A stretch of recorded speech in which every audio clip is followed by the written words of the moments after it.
Today you will be learning about the story of Daedalus and Icarus. Now, these characters you may have learned about from our previous reading, which was called Theseus and the Minotaur. Remember that Daedalus was the creator of the labyrinth and told Princess Ariadne how Theseus could escape from the labyrinth. You also learned about King Minos in the last story. Remember those characters as we read today. This is the story of a very brilliant man, a genius whose name was Daedalus. He was able to look at a problem and think until an answer came to him. Once, however, Daedalus faced a challenge he wished he did not have to solve. This is a great time to turn and talk to your partner. Do you remember what a challenge is? What kind of challenge do you think Daedalus wished not to face? King Minos of Crete was upset with Daedalus for helping the young hero Theseus defeat the Minotaur and escape from Crete with Minos' daughter, Princess Ariadne. The king had no proof that Daedalus had helped them, but he believed that only Daedalus was smart enough to have done it, since he had so created the labyrinth. One of our words is proof. Proof means evidence. So King Minos announced, "Daedalus, you helped them escape, so now I will lock you up in turn. And since there were two of you responsible for their escape, one of whom was my own daughter, you shall share your imprisonment with your son Icarus." The king was too smart to lock Daedalus in an ordinary cell. However, for he feared the genius might escape. He commanded, "Guards, lock up Daedalus and Icarus in that great stone tower that overlooks the ocean cliffs. There is only one window at the top of the tower and one door which we will lock. Even if they escape through the window, there is nothing below but sharp rocks and raging ocean tides." This is a great time to turn and talk to your partner. Do you think Daedalus and Icarus could ever escape from a place like this? So the father and son were locked away. Twice a day, soldiers unlocked the door to deliver food or take away the dishes. On one of those occasions, Daedalus sent a message by the soldiers to King Minos. "If we must live our lives here, at least give us some books to read and candles by which to read them after dark." Minos saw no harm in that and agreed, but he should have known better, for Daedalus had a plan. This is a great time to turn and talk to your partner. Do you think Daedalus will try to use the books and candles to escape? How might he do that? He and Icarus would set breadcrumbs on the sill of the tower's high window to attract seabirds.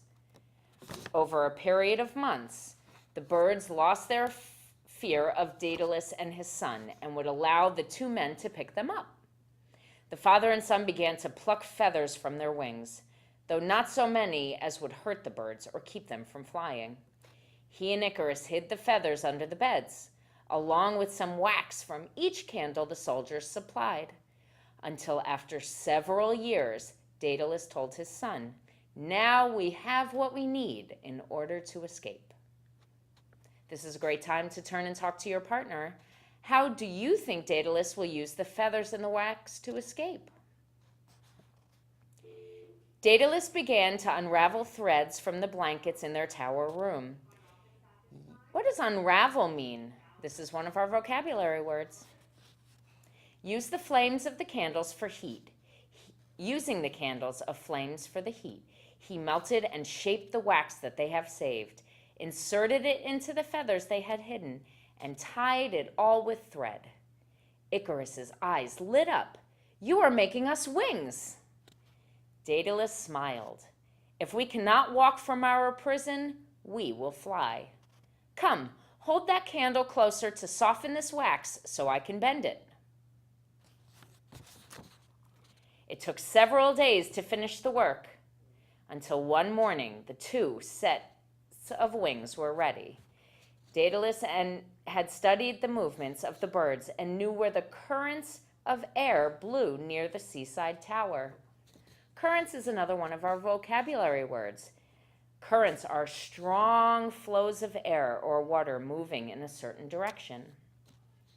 He carefully taught Icarus what he knew, adding, "We will land at that harbor over there. Remove our wings and sail away in one of the boats that are anchored there. By the time King Minos knows we are gone, we will be far from Crete. However, my son, follow me as I ride the winds safely down.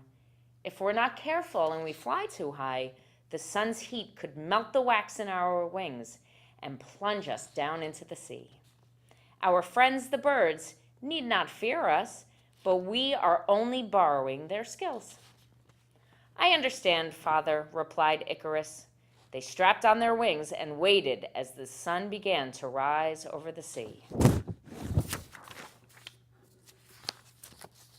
Below their tower were dangerous rocks and crashing waves. Daedalus worried that they might not make it. He thought over every detail, and then he told his son, "It's time to regain our freedom. Come!" Stepping up to the window, he drew a deep breath and leaped outward, and his wings worked. The air lifted him and held him. Looking back over his shoulder, he saw his son leap from the tower. Icarus laughed out loud at the sheer joy of flying. Lifting and dipping the tips of his wings, he turned and he swirled, delighting in the wonder of it all. Forgotten in the moment was his father's warning. As Daedalus glided gracefully down toward the harbor, Icarus thought, "I wonder if I can make this kind of curve or that." And he rode the winds higher and higher and farther out over the water. Great time to turn and talk to your partner. What do you think is going to happen next? Use your prediction skills and think about it. Daedalus looked back for him, but Icarus was not following behind. Eyes wide with fear, Daedalus called, "Icarus, come down!"